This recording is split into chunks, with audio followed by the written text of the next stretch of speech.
morning.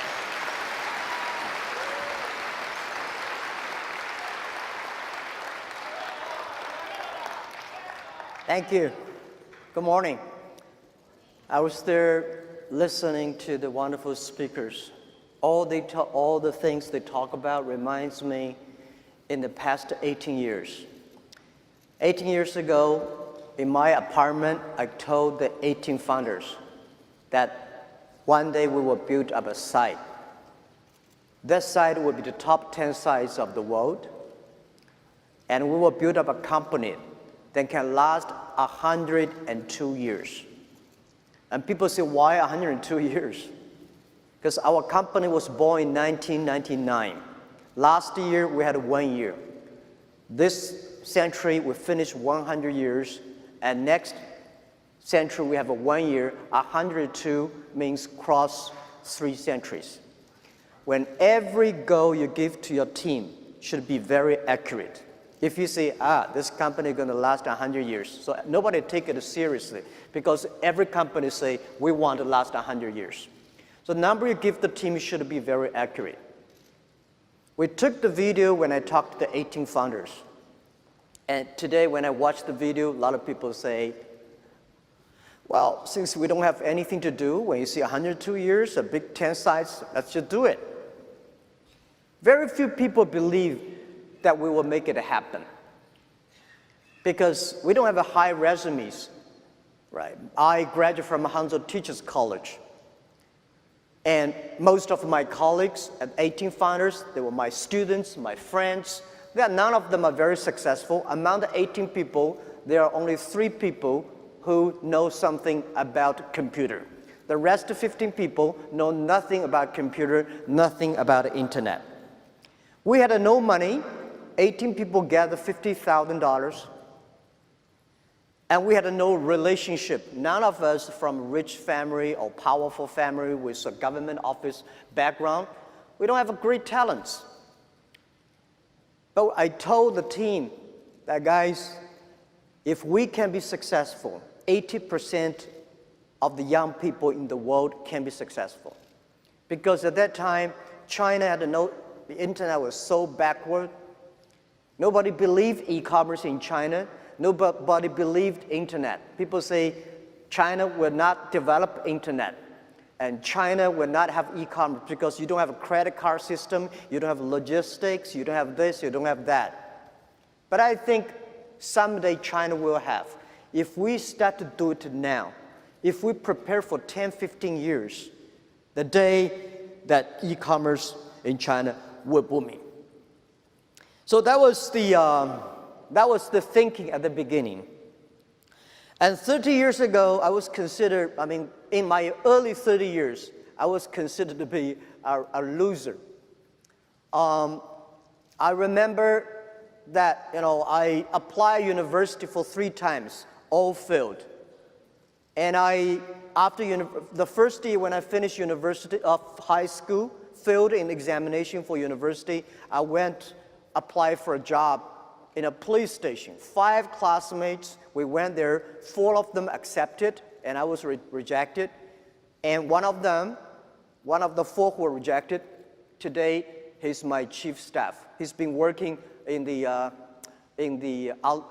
police for 20 years. He's an excellent policeman, but when we talk about this, he always say, well, the day when we apply for being a policeman, you were rejected. They feel very proud. But they say, hey, Jack, you don't have a chance. And the second thing I remember very well, in Hangzhou, the first 4-star hotel in my city was built. My cousin and I waited for 2 hours and a half in a very hot summer in order to apply a job being a hotel waiter. After interview, my score was much better than my cousin. After interview, my cousin was accepted, and I was rejected. Reason is he was taller and more handsome. 30 years later, today, he is still working in that hotel in a lingerie room, and I changed my life. And the other thing is that it's true. 24 of my friends, we went for applied job in a KFC. And 23 accepted. I was the only guy rejected. I don't know why, but they say, you don't have it. So I thought, maybe the God said you should do things yourself. Because I get used to be rejected. Even to today, most of the times when we fail, when we did not achieve something, I say, well, get used to it. We are the people, have to learn. We get used to being rejected. We get used to the days nobody come to help us, support us. We should not get used to be successful. When we succeed on something, we always feel very proud and honored and thankful. Even in 1999, Joe and I, our CFO and vice chairman, and we took him to Silicon Valley and asked for venture capitalist support. We were rejected by more than 30 venture capitalists. People even did not want to listen to we talk. They say, hey, you 18 guys, none of you guys have a high resumes. None of you guys, Joe he graduated from Yale. But the other 18 guys, we don't have any background. And the story we're telling be the top 10 websites, want to make a company last 102 years, and we'll be doing e-commerce in China. People say, this guy is crazy.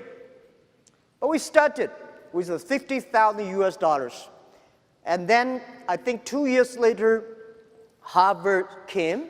They want to write a case study. They spent 1 week, write a long case study and talk to me, say, Jack, this is your company. I read the case study, say, no, this is not my company. This is not what we want to do. He said, this is your company. You just did not realize that. So I say, okay, then this is my company. And the next 6 years, they put the case study in many universities in Beijing to study that they always put Alibaba and our competitors together. Every time I was invited, sitting at the back of the classroom, listen to the people talking about my company. For 6 years, every time they say Alibaba will die, that competitor will win. And 6 years later, all the competitors die, we're still surviving.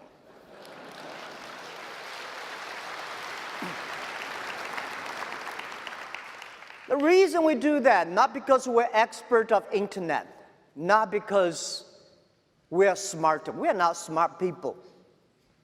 But we are very optimistic. We believe in the future. We believe in internet. And we believe that if we do not succeed, somebody will. And we know that we have to be humble. We have to serve our customers. The investors may not like us. If the customers like us, we have the futures. Right. Most of the companies die not because they don't have money, because they have too much money. And we didn't have a plan. I understand a lot of venture capitalists say, Jack, what is your business plan? I say, I don't have a business plan. So how can I give you money if you don't have a business plan?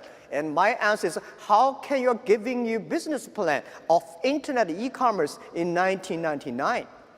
The only thing is how can using internet to support the customers and understand the customers, make the customers successful. We know only our customers succeed, we will be successful. So this is how we did it. And I really have been very thankful for America. 1995, I went to Seattle, discovered the internet. And year 2001, 2002, when the internet almost bubble bursted, I happened to be in Seattle again. In my home, in my friend's home, I watched a wonderful movie called Forrest Gump. I like the sentence. It reminds me, every time when I have a problem, I tell myself, this is what Forrest Gump said. He said, life is like a box of chocolate. You never know what you're going to get. And I found that Forrest Gump made a fortune by catching shrimps, not catching whales. So helping small business will make me like a Forrest Gump. Forrest Gump, just to keep on running. Be simple, serve the people. That was what I learned. And also, I think the very important is after so many years, I learned. I keep on telling myself, yesterday I told you, and today I want to tell you again. As an entrepreneur, believe Every day is difficult. Today is very difficult. Tomorrow is much more difficult. But believing the day after tomorrow, that day is very beautiful. But most people die tomorrow evening. If you don't work hard, you don't see the sunshine. And people say, how could you inspire people when days are so bad? We hire people who are very self-motivated. Don't hire people who are very sort of complaining. As a leader, you should never complain. If you complain, nobody will follow you. Nobody loves to follow a leader who complains a lot. And we have to be optimistic. I'm lucky enough to meet so many great business leaders in the world. I find all of them, they are very optimistic. I find all of them never complain, and I find all of them want to making sure that their team are better. 18 years later, now from 18 founders, now we got more than 50,000 people. And from my apartment, we got a lot of campers today, and we have achieved over 550 billion US dollars GMV sales last year. And we also have more than 500 million users using our services in China alone. And every day, more than 200 million people shopping through a mobile phone on our site. And one thing you believe or not, I just don't understand. There are about more than 60 million people browser through mobile phone every night without buying anything. And we also created more than 33 million jobs. This is what we feel for China. This is what we feel most proud of. Our goal is that we're bigger, even crazier. Yesterday I told you, by year 2036, we try to build an economy that be the world's 5th largest economy. For our GMV last year, we are ranking number 21 or 22 in the world. In the next 20 years, we want to be the 5th. In the 5th largest economy, we want to support 2 billion consumers. We want to create 100 million jobs for the world. We want to support 10 million business, be profitable on our platform. This is what we want to do. And by the way, there are a lot of stories about us, a lot of books telling about us. I never write a book by myself because I think when I start to write my own autobiography, that means I'm getting old. The book I want to write about one day is about Alibaba 1001 Mistakes. We made so many mistakes, and the mistakes that we learn are the best assets we have. We made all kinds of mistakes on the financing, on the HR, on the marketing, and on the competition. We have a lot. I tell you one story was very interesting. It's every startup at the beginning when you want to be global, you have the same thing. When we started Alibaba B2B, we are helping small business to selling things across the board. So we think, which country has the best technology on the internet? We say USA. And if we are helping international trade, you need English. Which country has a very good English? USA. And which country has most of the import-export business? USA. So we say, that means we should put Alibaba headquarters, or at least a big office in America. So we decided to build up a huge office in San Francisco. When we arrived in San Francisco, we found something wrong, because it is so difficult to hire people who know trade in the Silicon Valley, San Francisco. So we started hire people from Miami, from New York, all arriving into San Francisco.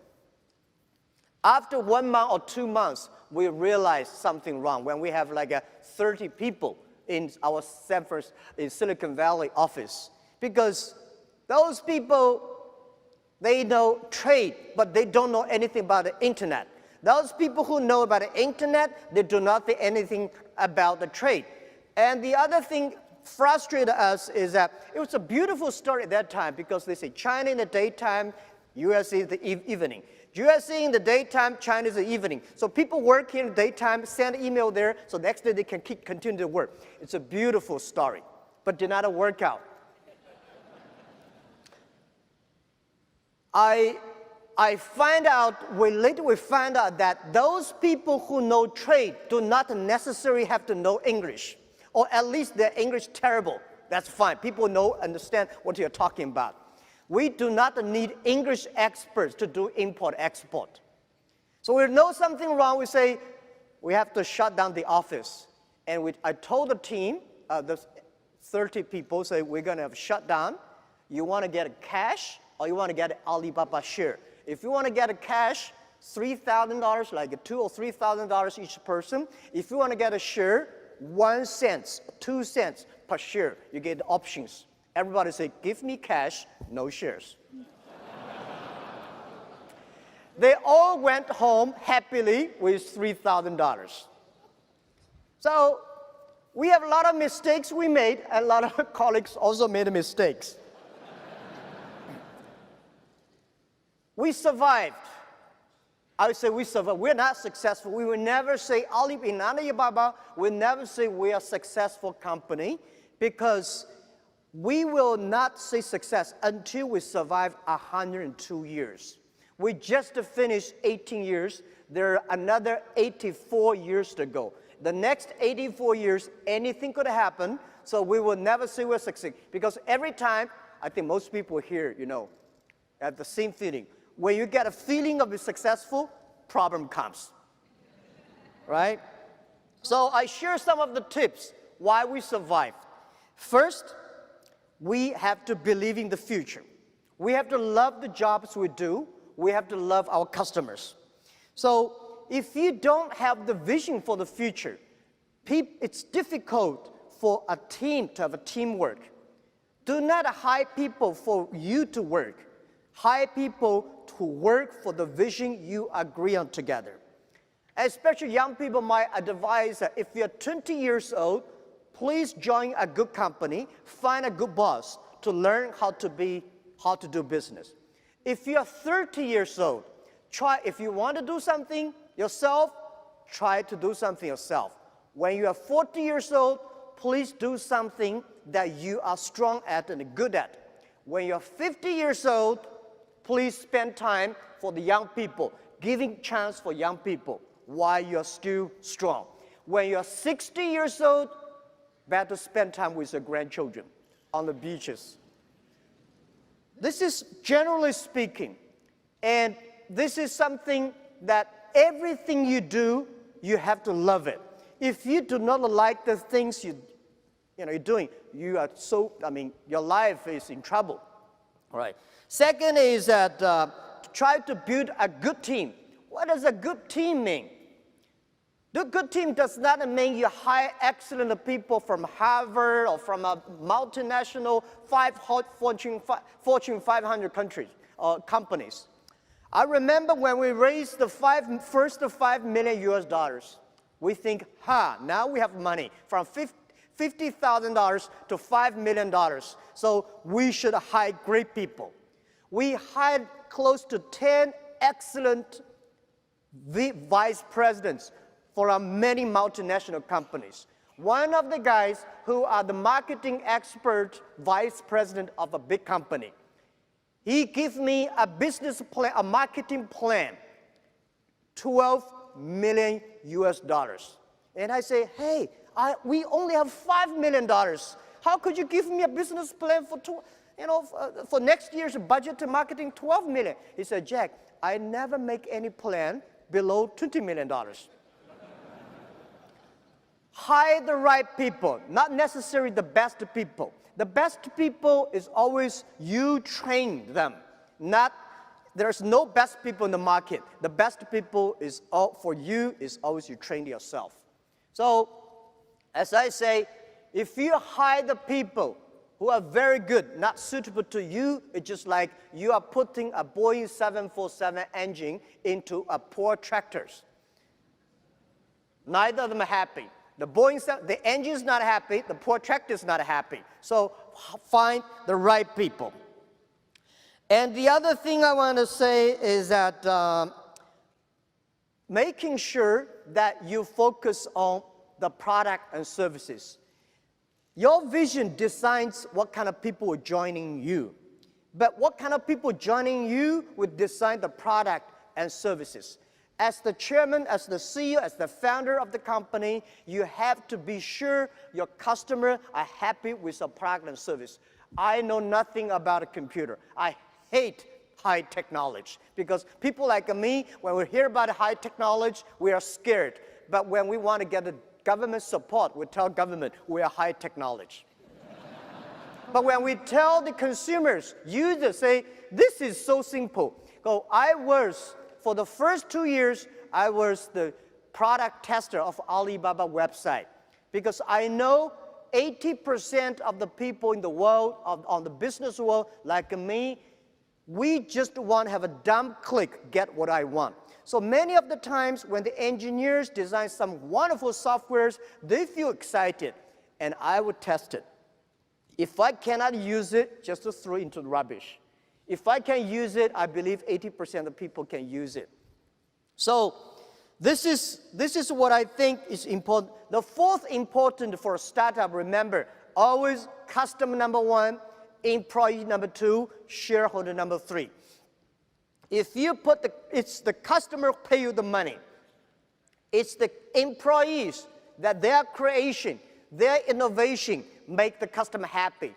I believe if the customer happy, employees are happy, the shareholders will be happy. I don't like Wall Street put the shareholder number one. When shareholder put number one, people start to cheat. Number 5, as a startup, please stay focused.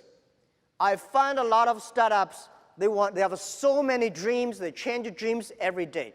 If there are 9 rabbits on the ground, if you want to catch one rabbit, don't change the rabbit, change yourself, right? Remember that. 9 rabbits, you have to stick to one rabbit until that rabbit, you got it. Don't change the rabbit all the time, you will get nothing. So embrace the change and change yourselves. Well, the next thing I want to share with you, I want to tell you about the world has changed. The world is changing very, very fast. Don't complain about the change because you complain, it changes. You don't complain, it changes. And when I was young, I don't like a Bill Gates. I don't like a Microsoft. I don't like Oracle because I think these guys taking all of my jobs, taking all of my opportunities. When you are tiny, young, you want to compare yourself to Bill Gates, Larry Ellison, you will be very disappointed. It's better for you to compare to your neighbors. How can you learn from them? Why barber? Yeah, I went to Detroit. Past 2 days, I found a lot of barber shops here. I don't know why.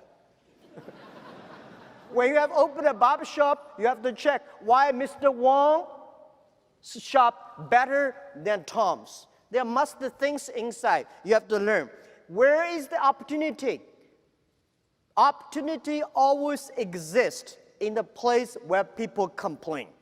If you can solve the complaining problems, that is the best opportunity.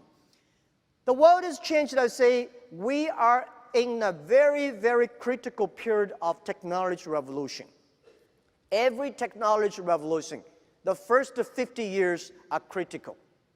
The first technology revolution, the first 50 years are very important. About the first 50 years, the first 20 years are the technology. Next 30 years about application of the technology. So in the first technology revolution, if you are the first company using the steam machines, you'll be successful. The second technology revolution, if you're the company using electricity sooner, faster, and quicker, then you will be successful. This technology revolution, if you are the company, embrace the change, see the future, change yourself, you might have a better chance. So, why I say the world is dangerous? I say the first technology caused World War I. Second technology revolution caused World War II. Now we are entering the third technology revolution. It's going to be tough if we do not fight against the same enemy, poverty, disease, environment. The human being is going to be big trouble. So we have to be sure, we have to understand the future. And the other thing is that I want to say, people don't like globalization. I am a strong believer of globalization. I'm a strong believer of free trade. The past 20 years, globalization was designed for big companies. 200 years ago, globalization was controlled by few emperors and kings. In the past 20 years, globalization was controlled and manipulated by 60,000 big companies. Young people had no chance. Small business had no chance. Women had no chance. Developing countries had no chance. So, but even that, past 20 years, the world economy grew very fast because of globalization. What if we can support 6 million, 16 million small business? They can go global. They can buy and sell. That thing will change very, very fast. So I think when the things is changing so fast, everybody here, all the young people have to think about this. What does this change mean to me? To my kids? What should I change myself to meet the changes? What kind of things I should do about it? So I recommend to many government officers, and I also would love to share this idea with many entrepreneurs here. Remember, pay special attention to next 30 years. In the past 20 years, we have a Google, we have Amazon, we have a Facebook, we have Alibaba, we have all the Uber, all the companies. But the next 30 years are not those pure internet companies will win. Next 30 years are those companies who can make use of the internet. Using internet well, those companies will win. So please pay special attention to the next 30 years. Please pay special attention to those people who are below 30 years old. Today, there are about 1.7 billion people in the world using internet. And most of those people are below 30 years. Those people who are below 30 years old, they are the internet generation. They are the generation going to change the future. Please pay attention, special attention to those companies who have less than 30 employees, because small companies will be the future, and small companies will be the companies of 21st century. I'm a strong believer of that, because in the past 100 years, industry period, everything is about amount, size, standardizations. Next 30 years, the world is shifting from standardization to personalizations. So big companies is going to face huge challenges. Small guys, we have problems, but these big guys, they have a big problems than we have. And if you want to be a successful people and entrepreneur, remember, you need IQ, EQ, and LQ. What is LQ? LQ is Q of love. If you want to be successful, you should have EQ. Because when you have EQ, you know how to deal with people. But if you do not want to fail, you should have the IQ. IQ may not be you, your team.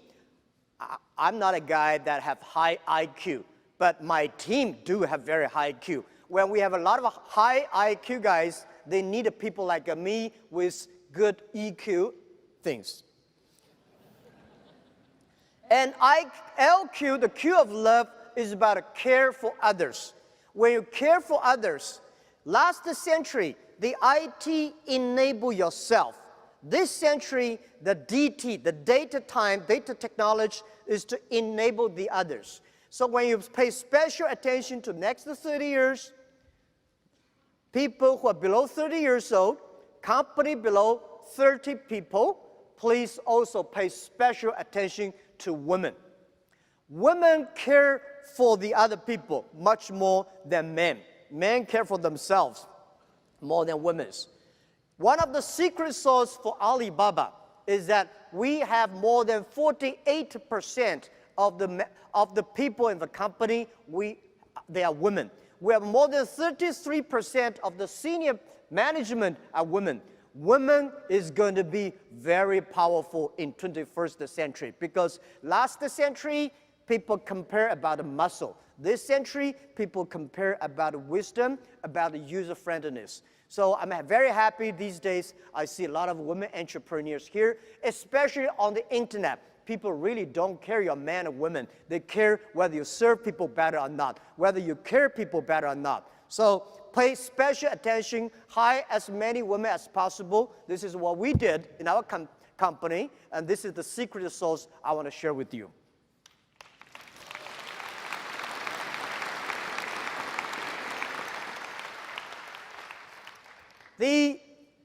The other thing I want to say, please rediscover China. Before I talk about China, I want to show you a short video, just a few seconds, to see how China changed in past 30 years.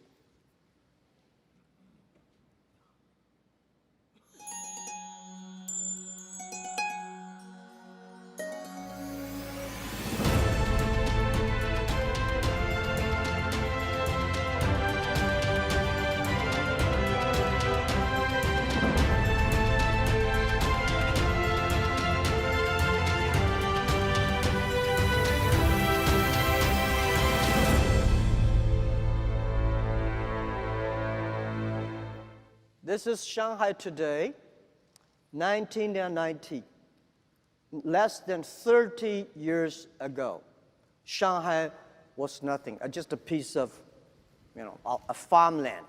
But within 30 years, China made city like Shanghai like this. We have a lot of cities like that developing the past 30 years, grow so tremendously. When we came here, people prepared some videos.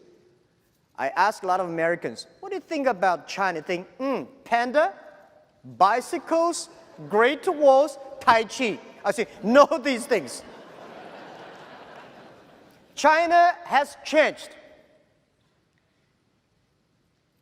We, from nobody, today become the second largest economy of the world. Thanks to the globalization, thanks to America, thanks to Europe, thanks to the people's hard working and partnership. 1972, when Nixon and Mao Zedong signed an agreement, opened the chapter of the political partnership between China and the USA, China did grow very fast. People like me, I was born in Hangzhou, the city where Nixon visited in 1972. I was like 8 years old. Because of that, Hangzhou became an open city. Because of that, we have a lot of American tourists to come to Hangzhou. I start to learn English, giving free tour to those American visitors. And I learned to think different because everything I learned from the books are so different from the things I heard from the American visitors. I know there's a world that is totally different than the other side of the world. In the past 30 years, China embraced the change. In the past 30 years, China take the decision to open and to reform.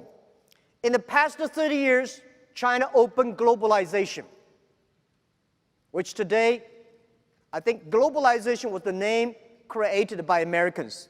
But today, the Americans don't like the globalization. We start to like it. And China also embraced the internet.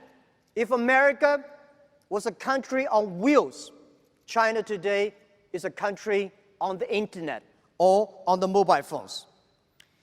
And China started to learn from America in the past 30 years. We learn from America, we learn from Europe, we learn from America with great appreciation. People like me, I never got a one-day train in America, but I believe I know much about American than most of the Chinese, maybe more than some of the Americans. I respect the culture. We learn today in China, in Beijing, Shanghai, or Guangzhou, big cities, when you pick up 100 young people, you will find 80 of them can speak at least 50 English words. If you go to Washington, New York, San Francisco, if you pick up 100 young people in America, how many of them can speak more than 10 Chinese words, except from 谢谢? When you learn, when you embrace the change, you have the chance. People start to complain about globalization. I think globalization, nobody can stop it. It will continue to do. The only thing is that how you can change yourself to embrace it. And our China manufacturer is going good. It's doing pretty good in the past 30 years because the Chinese manufacturer study American consumers. They try to making sure the American, European, the global consumers love their products. China has changed. But I think America is a great country. American dreams, the Alibaba dream was get from the American dreams. 1985. I learned so much. I read so many books. I read the GE way. I understand the eBay. I understand the IBM. All the things we tried to learn. And next to 30 years, China is going to be much faster growth. Past the 30 years, American economy was the engine of the global economy. I believe the next 30 years, America still will be the leading economy engine of the global economy. But China is going to be another big engine for the global economy. China is shifting from exporting to importing. We have 1.4 billion people. We have more than 300 million middle class. You know how many people Chinese people traveling around the world every year? Last year, nearly 150 million Chinese people traveling outside China. 150 million people. This is a moving nation around the world. And in next 10, 15 years, China is going to have 500 to 600 million middle class. The demanding for high quality products, high service products is huge. And I would say that think about what does that mean? Well, how many cities in America has more than 1 million population? You know any idea? 10. How many cities in China has more than 1 million population? 102. 1 million population in China is like a village, but in America it's a big city. My city has only 8.6 million people. It's ranking nothing in China. But the demanding population, middle class, means so much. Imagine the Chinese government announced that in next 5 years, they are going to import $8 trillion US. What does $8 trillion US mean? I think China will import much more than 8 trillion, at least 10 trillion US in the next 5 years. You know how many pigs China eat every year? 600 million pigs a year. Luckily, human beings are eating pigs, not a pig eating human beings. 600 million pigs. How many chickens we eat? 7 billion chickens a year. So the numbers are scary. But what does that mean? That means past 30 years, the American population, middle class, they changed the whole world economy. Next 30 years, China, the growing market, they are going to fundamentally change the landscape of the economy. China is going to buy a lot of things because if we do not start to buy good products, China is going to be a much more polluted country. We have terrible air, we have terrible soil, we have terrible water. If we do not learn to buy things, we are going to be in big trouble. So $8 trillion means that the number of last year's American exportation to China takes about 70 years to build, to manufacture. So this is what we see. China is going to be the world's largest consumption places. And that engine is going to drive the world economy. But the other thing, what does that mean to SME? I think this is a good opportunity for small business. In the past years, big companies of America are already all over China, all over the world. So in China, you see almost all the big American companies there. But we need more small business. The next amount of importing to China, export to China, this opportunity belongs to small business. I'm encouraging all the government should set special free trade zones for small business. Because we have, every country said small business is important. Every country knows small companies are the driver of employment. Everybody knows small business is so good, but not every government really set the rules. All the free trade zones are designed for big companies. Big companies can go import, export, receive money quickly. Small business never got this chance. Farmers never got this chance. So next 20 years, let's build up a system specifically setting for small business. And this is why I'm flying all around the world. Last year, 870 hours, meeting more than 40 government senior leaders. And this year, I'm going to fly more than 1,000 hours. Continue to evangelize, because if we believe it, we have to make it happen.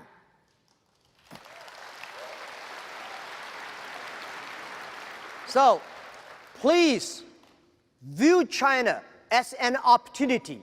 I'm so happy about President Xi Jinping and President Donald Trump, the wonderful dialogue they had.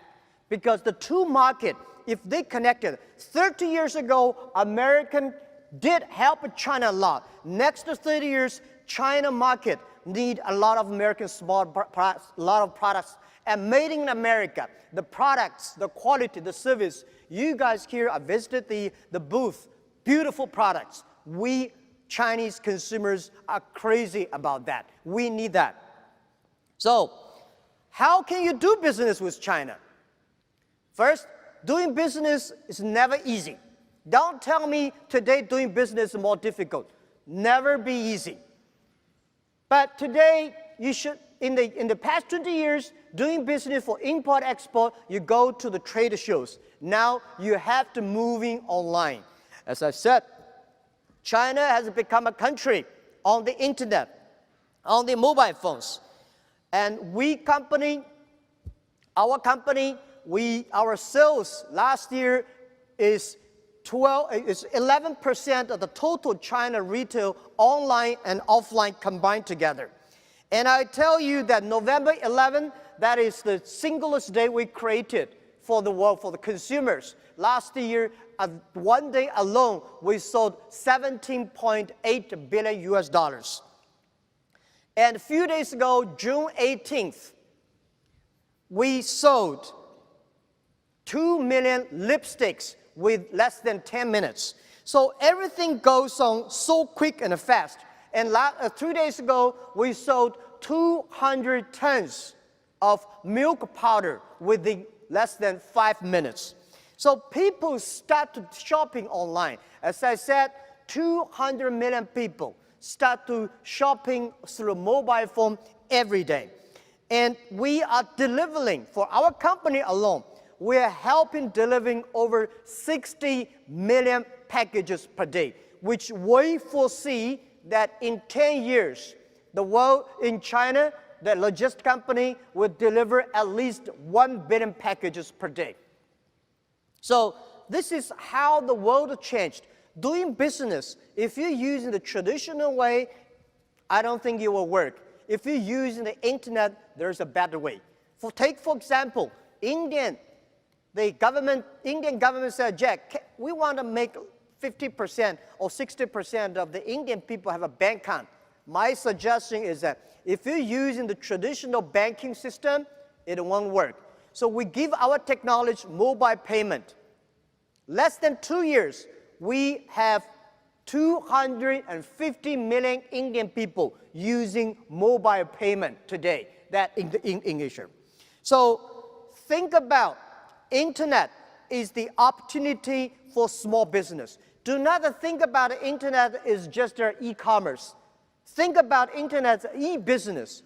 It's better, do not only think about a sell. You should find you design, or let some people in France design, let people in China manufacture it, let some people in the Africa to get the raw materials. So small business, remember, past 20 years, only multinational companies are able to have this kind of international business ecosystem.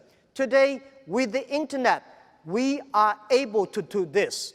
And it's the opportunity, everything big companies can do in the past 20 years. Today, small business can do it. In the past 20 years, big companies, they have all the money to do the IT, they have all the money, have a lot of office around the world. Today, small business, using internet, e-business, you can do things the same in a very cost-effective way. Last I want to share with you is global buy, global sell is going to be happen in next 10 years. So think about anybody in America, if you want to buy things online, buy a salmon in Norway, you want to buy some coconuts in Thailand, within 72 hours, you will receive it. Our goal is making sure that in next 10 years, anywhere, anybody in the world, if you place an order online, within 72 hours, you will receive it. And we were making sure the government will try to make policies for small business to import and export freely and easily. People may not believe it. I tell you, 3 years ago, the Prime Minister of Canada, he came to our office and said, "Hey, Alibaba, can you help us selling some Canadian seafood?" I said, "What seafood?" Some people say, "Lobster." So we tried to sell lobster on November 11th that year. For a one day, was sold 97,000 live lobsters within 72 hours from Canada to China families, and almost 3 weeks, there is no lobster in Canada market. The first time we helped American farmers selling the cherry, Washington State cherries, was funny, because the USA ambassador to China came to us and said, "Can you help us to sell the cherries?" We said, "Yeah." So we placed the order online, and the cherries still on the trees. When we got the cherries, when we get the orders, people start to pick up the cherries and deliver. Within 72 hours, cherries were picked, sent to China, distribute into 80,000 families. And funny thing is that we got a lot of complaints next few days. The complaint was such great cherries, such great price, why we cannot buy it? So they want to buy more. So I think the demand is huge when you got 1.4 billion people. You probably cannot, you only have 300 million people. 1.4, oh my God, that's a lot of people. And doing business is never easy. Try to learn. It's not that difficult to do e-commerce. If Jack Ma can do e-commerce, you definitely can do it. I'm for sure. A good thing is that today we are using mobile phones. We are not using computer. Computer is very complicated. Mobile phone buy and sell is easier. We hope one day with a mobile phone, if you plant potatoes, you can sell potatoes to anywhere in the world. With mobile phones, if you have a car, you can book Uber anywhere. So this is what we envision. In next 20 years, China, internet, e-commerce, e-business partner will be everywhere. And people are always scared. Will you be cheated? Or is there anything that scare me? Small business, you have nothing to lose. Don't worry about it. The only thing you worry about is lose the opportunity. If you're losing China, if you're losing developing country in Asia, if you're losing the internet e-commerce, you will lose the hope, lose the future. Marco Polo, 1,000 years ago, he came to China. It took him 8 years to walk from Europe to China, and from China to Europe, another 8 years. Today, 8 seconds, you can go to China 100 million times because internet. At that time, Marco Polo came to China.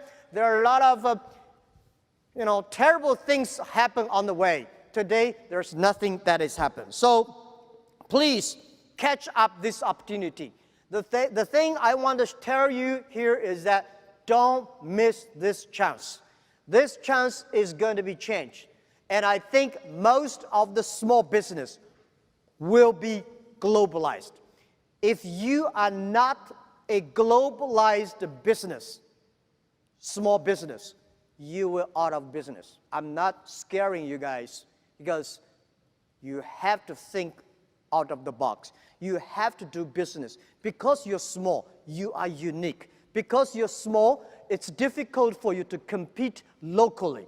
Because if you use the internet, you can compete globally. So don't miss opportunity, catch the opportunity. What Alibaba want to do is we want to build up the platform.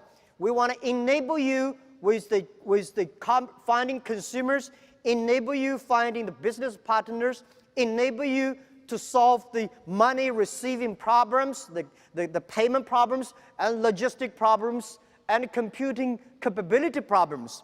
But don't say, oh, does that mean I have to using Alibaba? No, not necessarily. Using any internet services, any e-commerce company that can help you to sell your things outside. Do not think, oh, well, should I rely on Alibaba?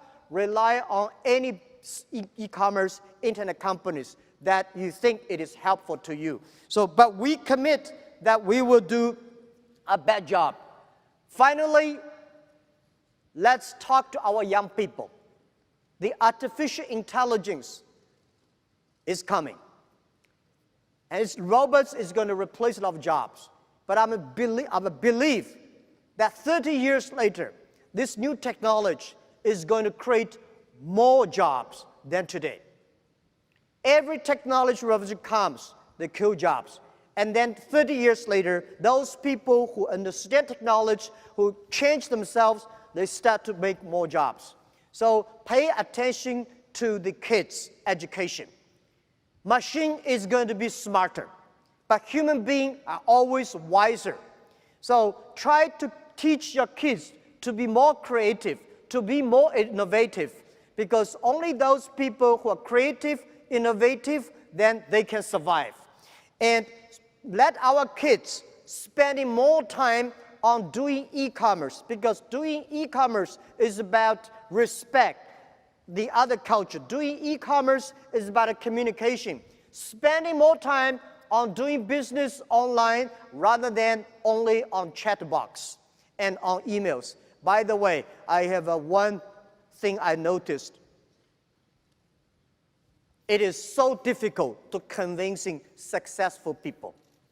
One of the reasons why Alibaba succeed, because 10 years ago, we focus on those young people who are 18 years old, 20 years old, because they are not successful. If we help them, spending time with them for 10 years, they will be successful.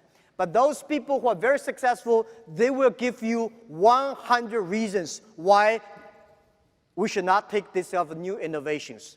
So spending time on the future and making sure that generation, I noticed that many American senior people, they spend a lot of time on sending, receive emails. Young people using the WeChat and chat on the mobile phones.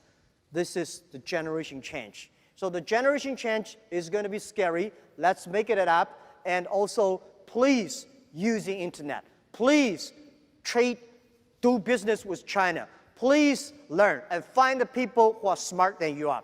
Thank you very, very much.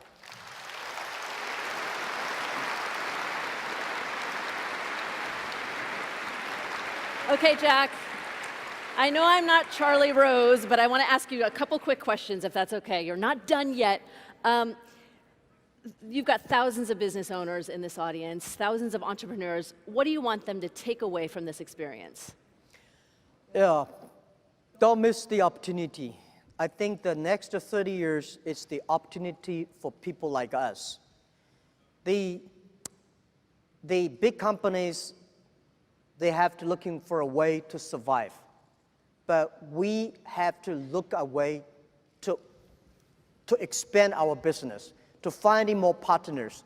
And I think China is the best opportunity. Internet is the best opportunity. Don't miss it. This is what I want to say. Just try to learn. Just like when I open the internet, my friend in Seattle say, Jack, just to type in the word, it's not a bomb. So go do business. And I'm dying to know what's next for Jack Ma. I will go back to teach. At Harvard? They will be begging, I'm sure. I think that I will go back to teach in the entrepreneur schools, share with them the 1,001 mistakes, and I also would love to spend more time on the things I like, the environment protection, all these things. Because I don't think next 5 years I'll be strong, or 10 years I'll be strong enough to operate, to govern such a big economy. We should leave in more opportunities for young people. And I think the world belongs to the young people. The world belongs to those people below 30 years old, the company who are below 30 employees. So I want to do the things that I'm good at, that is being a teacher. Well, we're glad that you didn't make it into the police department or KFC. And we thank you so much for sharing your wisdom and giving us an opportunity to learn about how to do business in China. Thank you so much, Jack Ma, for this event. Thank you very much. Thank you.